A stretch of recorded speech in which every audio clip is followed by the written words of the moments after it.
अरण्य कांड में के बाद में किष्किंधा कांड में यहाँ पहली बार प्रभु श्री राम की हनुमान जी से भेंट होती है।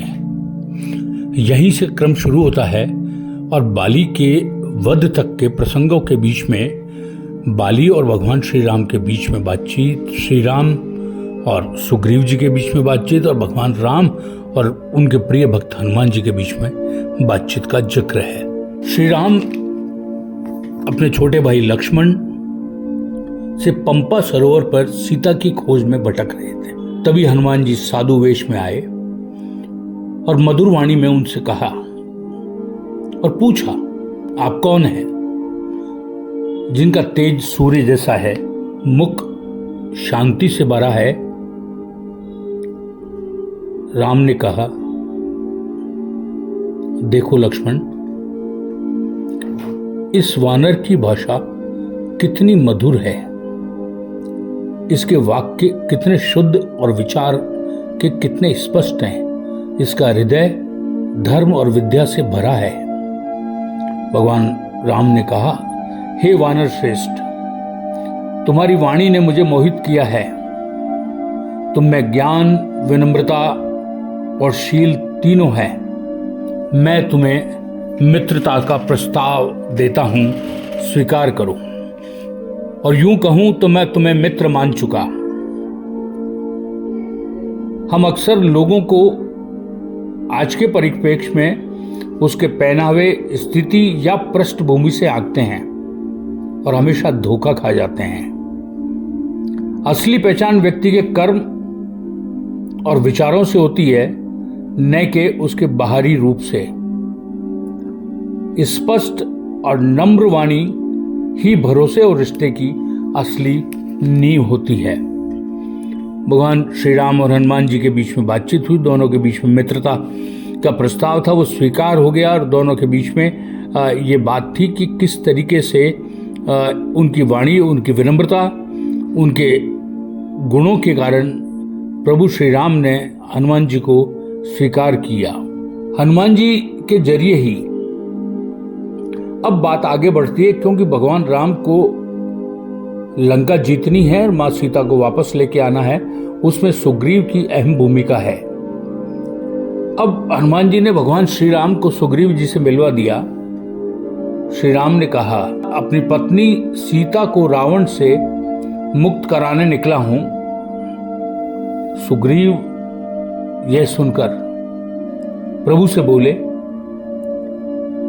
मेरा भाई बाली ने मेरा राज्य और पत्नी छीन ली है। अब आपकी व्यथा और मेरी व्यथा आपकी, हम एक दूसरे की मदद करेंगे। और उन्होंने मित्रता का संकल्प कर लिया। प्रभु श्री राम ने कहा, मित्र और उसके धर्म की रक्षा मेरा कर्तव्य है। अब आपका शत्रु मेरा शत्रु है। सुग्रीव बोले, जैसे ही मुझे राज्य मिलेगा, मेरी पूरी वानर सेना आपकी पत्नी सीता की खोज में लग जाएगी। अकेले संघर्ष करते करते आदमी थक जाता है। इसलिए बेहतर है उचित समय पर भरोसेमंद साथी को खोजा जाए। बड़ी से बड़ी चुनौतियां अकेले हल नहीं होती है। सहयोग से ही असली ताकत और ईमानदारी, वचनबद्धता जरूरी होती है। अब आप देखिए, भगवान श्री राम को वहाँ जीतना था। उन्होंने सुग्रीव को ये ऑफर दिया और सुग्रीव को ऑफर देने के बाद में ये सारी कहानी आगे बढ़ी और श्री राम और सुग्रीव की दोस्ती भी हो गई। अब प्रभु श्री राम की मित्रता पाकर सुग्रीव अपने भाई बाली को युद्ध की चुनौती देने चले गया। बाली की पत्नी तारा कहती है, आप वैर भाव छोड़कर श्री राम के साथ सौहार्द और सुग्रीव के साथ प्रेम संबंध स्थापित कर लो।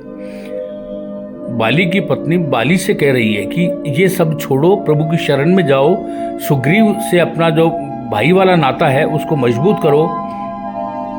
बाली ने कहा, आपने मेरे प्रति आपका स्नेह दिखाया है और भक्ति का भी परिचय दिया है। अब जाइए, घबराहट छोड़ दें। आगे बढ़कर सुग्रीव का सामना करूंगा और उसका घमंड चूर चूर कर डालूंगा। आपको कुछ और कहने की जरूरत नहीं है, मैं युद्ध में उसे हरा कर ही लौटूंगा।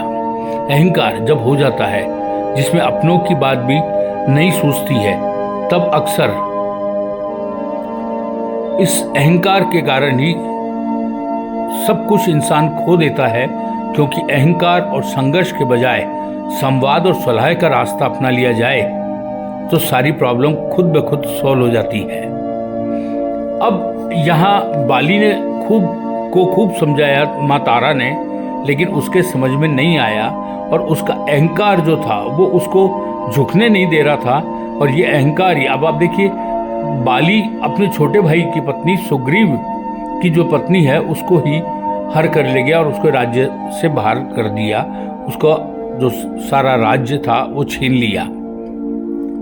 लेकिन अहंकार सबको मरवा देता है। अब आप देखिए, अब भगवान श्री राम और बाली की मुलाकात होती है। भगवान श्री राम बाली का वध करते हैं और घायल बाली उस अवस्था में कहता है, प्रभु श्री राम, आप क्षत्रिय हैं, धर्म पालक कहे जाते हैं, आपको अकारण मेरा वध क्यों किया?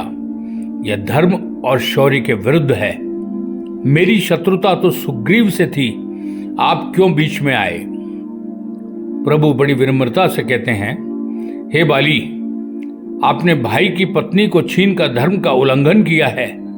जो पुरुष अपनी कन्या, बहन अथवा छोटे भाई की स्त्री के पास दूषित मंशा से जाता है, उसका वध करना ही उसके लिए उपयुक्त दंड है।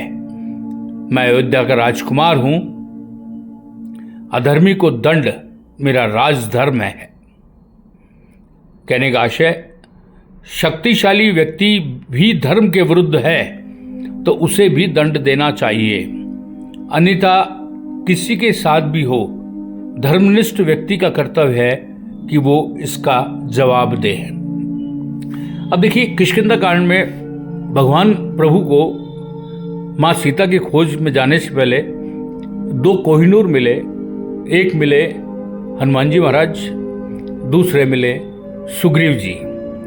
यानी यहाँ मित्रता में मित्रता का साथ देना और मित्रता के लिए उचित व्यक्ति का चयन करना आज के समय की यही एक सबसे बड़ी चुनौती है कि आप जिस पर भरोसा कर रहे हैं क्या वो भरोसे लायक है, या आप अपनी तकलीफ किसी को बता रहे हैं तो उस तकलीफ को सॉल्व करने के बजाय कहीं वो पीछे से खंजर तो नहीं घोंप रहा है।